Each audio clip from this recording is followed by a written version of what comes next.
তো হে ভিউয়ার্স, আমি আবার চলে এসেছি নতুন একটা রেসিপি নিয়ে। আজকে হচ্ছে কাঁঠাল চিংড়ি। তার জন্য দেখো আদা রসুন পেঁয়াজ কাঁচা লঙ্কা আর এদিকে আলু কেটে কুটে রেখে দিয়েছি একসঙ্গে। এদিকে আমি চিংড়ি মাছটা ভালো করে ভেজে নিচ্ছি।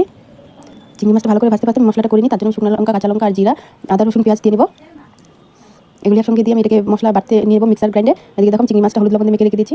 কড়াইটা গরম বসিয়ে দিই। তো আমি এদিকে কাঁঠাল কাটা ছিল, কাটা হয়ে গেছিল, আমি ধুয়ে রেখে দিয়েছি। তার জন্য একটু বয়েল করে নিলাম। এটা দেখাইনি তোমাদেরকে, বয়েল করার জন্য হলুদ লবণ দিয়ে নিয়েছিলাম, একটু জলটাকে ছেঁকে নেবো। এবার এটাকে জলটাকে ছেঁকে নিলাম। তো আমি এখন কড়াইয়ে আলুটাকে ভেজে নেবো, ভালো করে ভেজে নেবো, কারণ কাঁঠালটাকে আমি বয়েল করে নিয়েছি অলরেডি। কাঁঠাল চট করে হয়ে যাবে, আলুটা সেদ্ধ হবে না, ওই জন্য এখন আমি আলুগুলি নামিয়ে সম্বার দেওয়া রেডি করে দেখো ভাজা হয়ে গেছে। কড়াই তেল দিয়ে গরম করে জিরা শুকনো লঙ্কা তেজপাতা দিয়ে নিলাম। এগুলি ভাজা হলে পেঁয়াজ কুচি দিয়ে নেড়ে নেবো। ভালো করে নেড়ে চেড়ে ভালো করে পেঁয়াজ কুচিটা ভাজবো। তো তোমাদেরকে আমি ততক্ষণ পেঁয়াজ কুচি হতে হতে একটা কথা বলি। আমি বলছি যে আমার ভিডিওসগুলিতে তেমন একটা তোমরা লাইক করো না, তেমন একটা তোমার ভিডিওসগুলি ফুল ওয়াচ করো না। তোমরা একটু ফুল ওয়াচ করার চেষ্টা করো। আমি অনেক কষ্ট করি ভিডিও বানানোর জন্য, আমার তেমন একটা ভিউজ আসে না। তোমাদের যারা যারা আমার সাবস্ক্রাইবার আছো তোমাদের সবাইকে আমার অসংখ্য ধন্যবাদ। বাট আমি চাই যে আমার ভিডিওকে আরও শেয়ার করো তোমরা। যাই হোক, আমার এটা হয়ে গেছে। আমি এখন কাঁঠালটাকে দিয়ে নেবো, বয়েল করা কাঁঠালটাকে দিয়ে নেড়ে চেড়ে নেবো।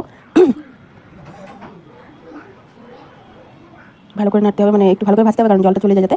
বয়েল করা পরিমাণ মতো নুন দিয়ে নেবে, দিয়ে নেড়ে নেবে। আমি বয়েল করার সময় একটু সামান্য নুন দিয়েছি, হলুদ দিয়ে নেবে। বয়েল করার সময় আমি যেহেতু হলুদ দিয়েছি তবুও একটু দিয়ে নিলাম, কারণ তখনও আমার বয়েল করার টাইমে হলুদটা কম দিয়েছি। কাশ্মীরি লঙ্কার গুঁড়ো আর আমার পেস্ট করে রাখা মশলাগুলি একসঙ্গে দিয়ে আলু দিয়ে নিচে কষিয়ে নেবো ভালো করে।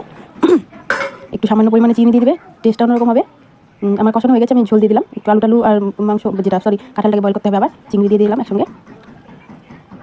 তোমাদের যদি আমার ভিডিও ভালো লেগে থাকে নিশ্চয়ই আমাকে কমেন্ট করে জানাবে। আজকের মতো এতটুকুই, আবার আসবো নতুন একটা ভিডিও নিয়ে। টাটা। দেখতে পাচ্ছ খুব সুন্দর লাগছে।